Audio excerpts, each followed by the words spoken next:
राहुल और प्राची की कहानी हर छोटे शहर में पनपने वाले उन मासूम रिश्तों की तरह थी, जो उम्र के साथ गहराते जाते हैं। हरियाणा के एक छोटे से कस्बे रोहतक में दोनों एक ही स्कूल में पढ़ते थे, सरस्वती विद्या मंदिर। राहुल थोड़ा शांत स्वभाव का लड़का था, किताबों में खोया रहने वाला, और प्राची, वह चंचल, हंसमुख और हमेशा राहुल को छेड़ने वाली लड़की थी। वे दोनों 6वीं क्लास से ही साथ पढ़ते थे। धीरे धीरे दोनों का साथ इतना गहरा हो गया कि स्कूल के हर कोने में उनकी हंसी गूंजती थी। लेकिन उस हंसी में कुछ और भी था, एक अनकहा एहसास, एक ऐसा रिश्ता जिसे उन्होंने कभी नाम नहीं दिया। शायद उम्र ही ऐसी थी, न समझ पाने की, न कह पाने की। साल 2015 आ चुका था। दोनों अब 10वीं क्लास में थे। पूरे स्कूल का माहौल रिजल्ट की तैयारी में डूबा हुआ था। HBSE, Haryana board of school education, की परीक्षा नज़दीक थी और राहुल तो जैसे दिन रात पढ़ाई में ही डूब गया था। लेकिन प्राची, वो तो अब भी वैसी ही थी, थोड़ी लापरवाह, पर मुस्कुराती हुई, राहुल की दुनिया में उजाला फैलाने वाली। एक दिन लाइब्रेरी में बैठा राहुल पढ़ाई में व्यस्त था। प्राची आई और बोली, राहुल, तेरे दिमाग में बोर्ड्स भरे पड़े हैं, लेकिन मेरे दिल में कोई और बात है। राहुल ने चौंककर उसकी ओर देखा। क्या मतलब? प्राची ने धीरे से कहा, तू कभी सोचा है, बोर्ड्स के बाद हम क्या करेंगे? तू शहर चला जाएगा कोचिंग के लिए, और मैं यही रह जाऊंगी। फिर हम मिलेंगे भी या नहीं? राहुल ने आंखें झुका ली। मैंने भी सोचा है, पर कुछ कह नहीं पाया। प्राची की आंखों में आंसू थे। उसने धीरे से राहुल का हाथ पकड़ लिया। अगर तू चला गया और मैं यही रह गई, तो ये जो हमारे बीच कुछ है, वो अधूरा रह जाएगा ना? 20 मई 2015, HBSE 10वीं का रिजल्ट आने वाला दिन। पूरे राज्य में बच्चों की धड़कनें तेज थी। प्राची सुबह से ही बेचैन थी। उसने कई बार वेबसाइट रिफ्रेश की थी, लेकिन रिजल्ट अभी तक नहीं आया था। दोपहर 12:15 पर रिजल्ट आया। राहुल 97.6%, प्राची 62.4%। राहुल की आंखों में खुशी थी, लेकिन प्राची की आंखों में आंसू। राहुल उसके घर गया। प्राची, तू रो क्यों रही है? तू पास हो गई, यही सबसे बड़ी बात है। प्राची ने कहा, तेरे जैसे नंबर नहीं आए मेरे। अब तू शहर चला जाएगा, और मैं? मेरे पापा तो अब मुझे बाहर भेजने से रहे। सब खत्म हो गया। राहुल ने उसका चेहरा पकड़कर कहा, कुछ खत्म नहीं हुआ प्राची। मैं तुझसे प्यार करता हूँ।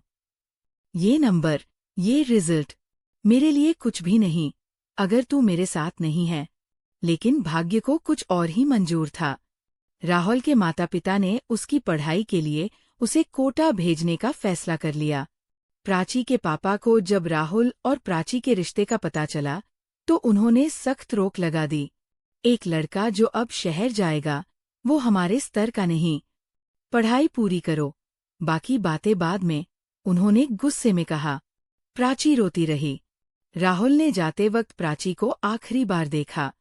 मैं लौटूंगा, प्राची, वादा करता हूँ। तू मेरा इंतजार करेगी? प्राची ने सिर हिला दिया, लेकिन उसकी आंखों में यकीन से ज्यादा डर था। साल 2022, राहुल अब एक नामी इंजीनियर बन चुका था। उसकी जिंदगी में अब भी एक खालीपन था। वो हर साल 20 मई को HBSE का रिजल्ट चेक करता, न जाने क्यों। उस दिन उसने प्राची को फेसबुक पर खोजा। बहुत ढूंढने के बाद एक नाम मिला, प्राची चौधरी राठौड़। वह शादीशुदा थी। राहुल ने कंप्यूटर स्क्रीन को देखा और धीरे से बोला, प्राची, तू तो अब किसी और की हो गई, पर मेरे लिए तू आज भी वहीं खड़ी है, लाइब्रेरी में, मेरी कॉपी के कोने पर दिल बनाकर हंसती हुई। उस रात राहुल सो नहीं पाया। उसकी आंखों के सामने वही लाइब्रेरी, वही स्कूल, वही रिजल्ट वाला दिन घूमते रहे। उसकी जिंदगी में सब कुछ था, नाम, पैसा, मुकाम, पर जो नहीं था, वो थी प्राची। उसने कई बार प्राची की प्रोफाइल देखी। हर बार उसकी तस्वीरों में किसी अनकही उदासी को ढूंढने की कोशिश करता। शायद वह भी अधूरी थी, लेकिन वह अब किसी और की थी। राहुल ने धीरे धीरे खुद को काम में डुबो दिया।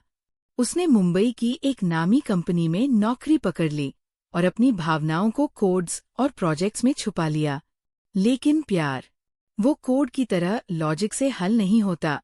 एक दिन कंपनी की तरफ से राहुल को एक सेमिनार में हरियाणा भेजा गया। जगह थी गुरुग्राम। राहुल के लिए वो जमीन कोई और मायने रखती थी। वो होटल में चेक इन कर ही रहा था कि उसे पीछे से एक जानी पहचानी आवाज सुनाई दी, राहुल। वो पल ठहर गया। वह पलटा। प्राची सामने खड़ी थी, साड़ी में, हल्के मेकअप में, लेकिन वही आंखें, वही मुस्कान। तू? राहुल के मुंह से निकला। मैं यहाँ एक एनजीओ में काम करती हूँ, उसी सेमिनार में भाग लेने आई हूँ, प्राची ने कहा। दोनों चुप हो गए। फिर राहुल बोला, कैसी है तू? प्राची की आंखों में कुछ चुभा। वह बोली, ठीक हूँ, पर कभी कभी लगता है कुछ छूट गया है। राहुल ने कहा, मैंने कभी शादी नहीं की, किसी और से रिश्ता जुड़ ही नहीं पाया। शायद दिल आज भी वही अटका है, तुझमें। प्राची ने उसकी तरफ देखा। एक लंबी खामोशी के बाद बोली, चल चाय पीते हैं, बहुत कुछ अधूरा छूट गया है कहने को। कैफेटेरिया में बैठकर दोनों ने घंटों बातें की। बचपन, स्कूल, रिजल्ट, बिछड़ना, हर याद जैसे चाय की हर चुस्की के साथ गहराती गई। चाय खत्म होने लगी थी, जैसे उनकी मुलाकात का वक्त भी। प्राची ने धीमे से कहा, राहुल, कभी कभी लगता है कि अगर हम साथ होते तो जिंदगी कुछ और होती।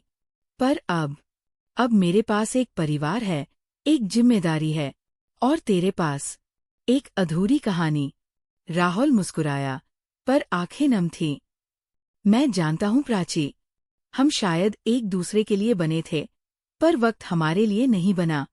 प्राची उठी, उसका हाथ थामा और धीरे से कहा, तेरा प्यार मेरे लिए हमेशा रहेगा।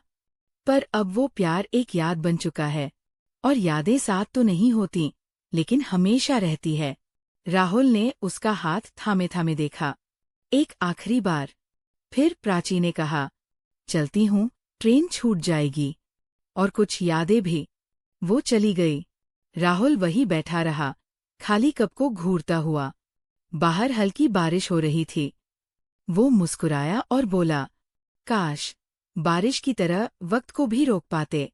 दोस्तों, अगर ये कहानी आपको पसंद आई हो तो लाइक करें।